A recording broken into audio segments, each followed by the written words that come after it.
بجائے کہ یہ پکڑ دھکڑ. اچھا زبیر صاحب، کراچی کا آپ ذکر کر رہے ہیں تو کراچی کے جو الیکٹڈ میئر ہیں وہ بے اختیار ہیں، ان کے اختیارات کا مسئلہ آپ حل کریں گے؟ انشاءاللہ تعالیٰ.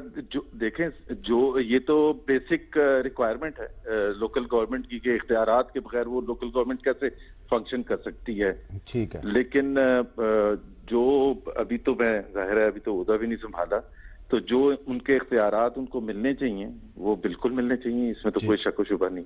بہت بہت شکریہ زبیر صاحب، میں زیادہ آپ کو تنگ نہیں کرنا چاہ رہا. پہلے آپ ذرا حلف لے لیں، پھر آپ سے تفصیل سے بات ہوگی. اور ڈاکٹر طارق صاحب اگر آپ اجازت ہو، ویسے تو زبیر صاحب کا موقع وہی ہے جو آپ کا، میں ادھر سے شروع کر لوں. جی پلیز. اسد عمر صاحب، یہ جو ممنون حسین صاحب پچھلے سال کہہ رہے تھے کہ بہت بڑے بڑے لوگ پکڑ میں آئیں گے، تو زبیر صاحب تو کہہ رہے ہیں کہ سب کلین ہو جائیں گے. آپ کا کیا خیال ہے، ممنون حسین صاحب کو کیسے اندازہ ہو گیا تھا کہ بڑے بڑے لوگ پھنسنے والے ہیں؟ تو سب سے پہلے تو میں جو ممنون حسین صاحب نے کہا ہے اس کے اوپر کہوں گا آمین اور سم آمین. اچھا. کیونکہ جو انہوں نے بات کی کہ بڑے بڑے لوگ کرپٹ ہیں پاکستان کے اندر، تو کیا پاکستان میں کوئی ایسا شخص ہے جس کو اس پہ کوئی شک ہے کہ بہت بڑے بڑے مگرمچھ کرپٹ پاکستان میں پھر رہے ہیں؟ ایسا تو کوئی شک نہیں ہے نا کسی کو. ان کو پکڑا جانا چاہیے. کیا یہ اچھی چیز ہوگی کہ جو کیا انہوں نے کوئی خاص الفاظ استعمال کیے تھے کہ جو سب سے زیادہ جو سب سے زیادہ کرپٹ ہوتا ہے اس کا منہ سب سے زیادہ منحوس ہوتا ہے؟ منحوس. اللہ تعالیٰ کی لعنت ہی ہے نا جی کرپشن اتنی بڑی کرنا خاص طور پہ. تو وہ پکڑے جائیں تو پاکستان کی بہتری ہوگی نا اس میں. یا کوئی ایسا پاکستان میں جو کہتا ہے کہ خدا نہ خواستہ اگر پکڑے گئے کرپٹ لوگ تو پاکستان کے لیے خرابی ہوگی. تو مجھے تو نہیں پتا زبیر بھائی کس لیے کہہ رہے تھے کہ انشاءاللہ تعالیٰ سب کو کلین چٹ ملے گی. مطلب کیوں کرپٹ لوگوں کو تو پکڑ کے سب کو ڈالنا چاہیے جیل کے اندر؟ کسی کو بھی، کسی کرپٹ انسان کو بھی کلین چٹ نہیں ملنی چاہیے. ہاں بالکل صحیح بات ہے. تو نوید قمر صاحب، آپ کا کیا خیال ہے، ممنون حسین صاحب کو کیسے پتا ہے کہ 2 مہینے 6 مہینے اور 1 سال تک بہت بڑے بڑے کرپٹ لوگ پھنسنے والے ہیں؟ میرا خیال ہے کہ اندازہ تو ہر ایک کو ہے. آپ کو بھی ہے اندازہ؟ ہر ایک کو ہے پاکستان میں کہ جس جگہ پہ ظاہر ہے کہ پاکستان کا وزیر اعظم جو ہے وہ اگر کسی کرپشن کے کیس میں پھنستا ہے اور کنوکٹ ہو جاتا ہے، یا کہ کوئی نہ کوئی ان کے لیے ایسی بات آ جاتی ہے کہ ان کو اپنی سیاست کرنا مشکل ہو جاتا ہے، تو پھر کون ہے جو کہ بچے گا اس کے بعد؟ تو اگر آپ نے ٹاپ سے شروع کیا ہے تو پھر معاملہ چلے گا. ڈاکٹر طارق فضل چودھری صاحب، میرا خیال ہے کہ ممنون حسین صاحب کا اشارہ وزیر اعظم کی طرف تو نہیں تھا، لیکن پھر انہوں نے کیوں کہا کہ پھنسنے والے ہیں بڑے بڑے لوگ؟ میر صاحب، صدر صاحب نے جو بات کی ہے، صدر مملکت نے، میں اس بات سے بالکل اتفاق کرتا ہوں. اچھا. کہ اگر پاکستان میں کسی نے بھی کرپشن کی ہے اور وہ بہت بڑا کرپٹ ہے یا چھوٹا کرپٹ ہے، اس کا اسی لیول کا احتساب ہونا چاہیے، اور ہم تو اس بات کے لیے بالکل تیار ہیں. اور اسی بات کو میں سمجھتا ہوں کہ عملی طور پہ ثابت کرنے کے لیے کہ ہم کرپشن کے خلاف ہیں، ہم ان لوگوں کے خلاف ہیں جو اس ملک میں کرپشن کرتے ہیں یا جنہوں نے کی ہے، ہم نے اپنے آپ کو مکمل احتساب کے لیے پیش کیا. یعنی ہمارے اوپر ایک الزام لگا، گو کہ براہ راست وزیر اعظم کے اوپر الزام نہیں تھا، اس کے باوجود آج آپ نے دیکھا جو بار بار منی ٹریل کی بات ہو رہی تھی، 3 نسلوں کا حساب آج ہم نے سپریم کورٹ میں جمع کرایا. ایک نسل کا حساب کوئی نہیں دے سکتا. بہت مشکل ہوتا ہے جو پراپرٹی آپ نے 10-15 سال پہلے خریدی ہو اس کا آپ حساب دیں. 3 نسلوں کا حساب جمع کرایا ہم نے. اللہ کے فضل سے دودھ کا دودھ، پانی کا پانی ہوگا. تو آپ کا خیال ہے کہ جو اسحاق ڈار صاحب کے اعترافی بیان کی کہانی ہے وہ آج ختم ہو گئی ہے یا نہیں ختم ہوئی؟ نہیں، ڈیپینڈ کرتا ہے سپریم کورٹ پہ، لیکن وہ 2 دفعہ ٹرائل ہو چکا ہے. وہ کیس جو ہماری لاہور ہائی کورٹ ہے، وہاں کے جو 5 رکنی بینچ ہے، اس نے اس کو سنا، اس کے بعد اس کو اخراج ہوا، اس کے بعد دوبارہ ایک دفعہ اس کا ٹرائل ہوا ہے. تو سپریم کورٹ اگر دوبارہ چاہے گی تو ہم دوبارہ بھی حاضر ہیں، لیکن میرا نہیں خیال کہ تیسری دفعہ ایک ہی کیس کا ٹرائل ہو سکتا ہے. جی اسد عمر صاحب، آپ کا کیا خیال ہے اس معاملے میں؟ اسحاق ڈار صاحب والی کہانی تو ختم نہیں ہوگی؟ سب سے پہلے تو جی میں طارق فضل چودھری صاحب کو سلام پیش کرنا چاہتا ہوں. انہوں نے اتنی جرات اور بہادری کا مظاہرہ کیا ہے، کیونکہ انہوں نے کہا کہ میں صدر صاحب کی بات سے مکمل طور پہ اتفاق کرتا ہوں. صدر صاحب نے تو یہ بھی اسی سٹیٹمنٹ کے اندر کہا تھا کہ پینما جو ہے، یہ انکشافات جو ہیں یہ اللہ تعالیٰ کی دین ہے. تو مجھے بڑی خوشی ہے کہ انہوں نے اتنی بہادری کا مظاہرہ کیا ہے. شاید انہوں نے عمران خان کا سٹیٹمنٹ سنا یا عمران خان نے ان کا سٹیٹمنٹ سنا ہے. دونوں کے سٹیٹمنٹ میں بڑی مماثلت ہے. عمران خان بھی یہی کہتے ہیں اللہ تعالیٰ کی دین ہے. اللہ تعالیٰ کی طرف سے نا جی. یہ تو کوئی حامد میر نے تو کیا نہیں، یہ نہ کوئی پیپلز پارٹی نے کی، نہ تحریک انصاف نے کی. یہ تو ایک عالمی انکشافات ہوئے. جہاں تک آپ اسحاق ڈار صاحب کے کیس کی بات کریں کہ جو ججز جس بات کے اوپر 2 چیزوں پہ وہ زور دیتے رہے، ایک تو یہ کہ اس کیس کے اوپر وہ جو بیان ہے، اس بیان کے اوپر وہ سچا ہے یا جھوٹا ہے یہ کسی کورٹ نے ابھی تک فیصلہ نہیں دیا. جو وہ رکا کیس وہ تکنیکی بنیاد کے اوپر تھا، اور جو ایگزیکٹ الفاظ جو استعمال کیے شاہد حامد صاحب نے جمعے کے دن یہ کہا تھا کہ وہ ایک کاغذ کا ٹکڑا ہے، جس کے جواب میں جج صاحب نے کہا تھا وہ کاغذ کا ٹکڑا نہیں ہے، وہ ایک ایویڈنس ہے، وہ ایک شواہد ہیں جس کے اوپر ابھی تک فیصلہ نہیں ہوا ہے. تو ایک بات تو بالکل کلیئر ہے، ججز بار بار یہ بات کہہ چکے ہیں. دوسری چیز انہوں نے یہ کہا کہ اسحاق ڈار صاحب کو اس کے اوپر کنوکٹ کیا جا سکتا ہے یا سزا دی جا سکتی ہے یا نہیں، وہ ایک الگ معاملہ ہے.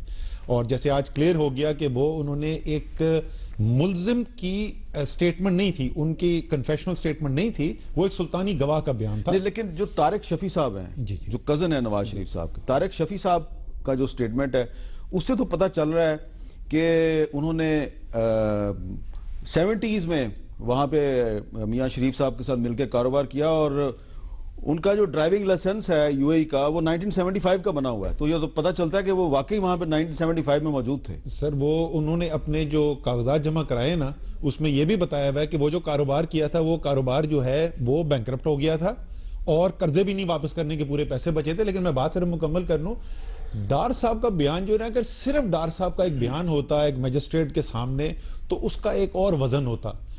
وہی بات اس سے 2 سال پہلے ایف آئی اے کے رپورٹ میں چھپ چکی ہے چیکس کی کاپیوں سمیت، اور وہی چیز بی بی سی اپنی پوری ڈاکیومنٹری میں دکھا چکی ہے اس بیان سے 2 سال پہلے. ٹھیک ہے.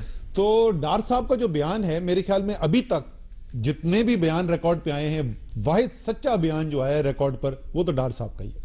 نوید قمر صاحب آپ کا کیا خیال ہے؟ آپ بھی وزیر خزانہ رہے ہیں، ڈار صاحب بھی آج کل وزیر خزانہ ہیں، تو کوئی وزیر خزانہ اس طرح کا بیان انڈر پریشر دے سکتا ہے؟ آپ پہ بھی بڑا پریشر تھا، آپ نے تو کوئی بیان نہیں دیا. دیکھیں وہی عجیب بات ہے کہ ہمیں ڈیفنس میں یہ باتیں کہی جاتی ہیں کہ جی نیب نے پکڑا، ملٹری اس میں چھاونی میں رکھا. یہ تو مجھے اپنی کہانی لگتی ہے، بیان تو میرا کوئی نہیں ہے. یہ پریشر کیا میرے اوپر نہیں تھے؟ آپ کو کہا تھا نیب نے کہ بیان دیں آپ؟ بالکل کہا تھا، کیوں نہیں. میرے پاس تو پروسیکیوٹر جنرل خود چل کے آیا تھا. اچھا، کیا نام تھا پروسیکیوٹر جنرل کا؟ میرا خیال فاروق آدم نام تھا. اچھا، فاروق آدم آپ کے پاس آیا کہ آپ بیان دیں جی زرداری صاحب کے خلاف. انہوں نے ابھی بات وہاں آگے بڑھی نہیں کہ کسی کے خلاف، جب میں نے انکار ہی کر دیا. آپ نے انکار کر دیا؟ بالکل. تو ڈار صاحب نے انکار نہیں نہ کیا، تو انہوں نے کہا کہ بھئی اس کا پھر تم کو بھگتنا پڑے گا، کئی سال تمہیں یہاں رہنا پڑے گا. میں نے کہا سو بیٹ، اگر یہی قسمت میں ہونا ہے تو ٹھیک ہے، لیکن یہ والا کام تو میں نے سیاست میں آیا ہوں عزت کمانے کے لیے. میں یہ تو نہیں ہے کہ آپ سے کام نہیں ہوتا، آپ کو کوئی کیس نہیں بنتا تو میں خود بیٹھ کے پھر ان کو سوئچنگ کروں اور آپ کو لکھ کے دوں چیزیں. یہ نہیں ہوگا میرے سے. تو so that was the end of پھر آپ کتنے سال رہے جیل میں؟ 2.5 سال. 2.5 سال اڈیالہ جیل میں؟ جی بالکل. تو طارق فضل چودھری صاحب کیا کہیں گے آپ کہ نوید قمر صاحب جو ہے وہ دیکھنے میں تو جو ہے وہ کافی شریف آدمی نظر آتے ہیں، لیکن وہاں پہ ڈٹ گئے اور انہوں نے سٹیٹمنٹ نہیں دیا، لیکن ڈار صاحب نے سٹیٹمنٹ تو دی نا. پھر دیکھیں کن حالات میں سٹیٹمنٹ لی گئی میر صاحب یہ بھی سارے جانتے ہیں، لیکن اس کے باوجود میں یہ کہوں گا کہ اس کیس کا جیسے میں نے پہلے کہا کہ لاہور ہائی کورٹ کا 5 رکنی بینچ مکمل جائزہ لے چکا ہے. اور کسی ایک واقعے کی، جس طرح میں گو کہ وکیل تو نہیں ہوں، لیکن آپ جانتے ہیں کہ کسی ایک واقعے کی ایف آئی آر ایک ہی دفعہ ہو سکتی ہے، ایک واقعے کی 2 دفعہ ایف آئی آر نہیں ہو سکتی. لیکن اس کے باوجود میں نے کہا ہے کہ ہم کورٹ کے جو فیصلہ ہے اس کے پابند ہیں، اگر دوبارہ کورٹ اس کو سننا چاہے گی تو ہم اس کے لیے حاضر ہیں. اچھا، تو اب یہ جو بار بار کہتے ہیں جی 3 نسلوں کا ہم نے حساب دے دیا ہے، آپ نے منی ٹریل دیکھی ہے، میں نے بھی دیکھی ہے جو کورٹ میں ڈاکومنٹ جمع کروائے گئے ہیں، ویسے کافی ڈیٹیل سے نہیں حساب دے دیا انہوں نے. سر وہ میں نے 139 صفحے جو ہیں اس کو ایک دفعہ نہیں میں 2 دفعہ پڑھ چکا ہوں، پوری انڈر لائن اور وہ کر کے. انگریزی میں کہتے ہیں کہ جی بات کے اندر گیپس ہیں تو اتنا بڑا ہے کہ you can drive a truck through it. تو وہ اس کو اگر میں اپنے تناظر میں بولوں تو اس کے اندر اتنے بڑے بڑے گیپ نظر آ رہے ہیں کہ شاہی قلعے میں جیسے بہت بڑا وہ دروازہ نہیں جس میں ہاتھی گزر سکتا ہے، تو یہاں پہ ہی نظر آتا ہے. بڑی مزیدار چیز ہے، سارا بیان جو ہے اس کے اندر یہ کہا گیا ہے کہ اس وقت کیونکہ کاروبار یہ ایسے ہوتا تھا مشرق وسطیٰ کے اندر، تو اس لیے لکھت پڑھت میں کوئی کاغذ نہیں ہمارے پاس. جتنی ہدایات ہیں میاں صاحب نے جو تھانی فیملی کو دی وہ سب زبانی ہیں. جتنا پیسہ دیا گیا ان کو انویسٹ کرنے کے لیے وہ سارا کیش دیا گیا، جو بی سی سی آئی سے لون تھا. اچھا بھائی ادھر آ رہا ہوں نا، جو شریف فیملی کی ساری ہدایات، ساری انویسٹمنٹ، سارے کیش ٹرانسفر جو ہیں وہ سب زبانی ہے، وہ سب بغیر ریکارڈ کے. لیکن اسی کے ساتھ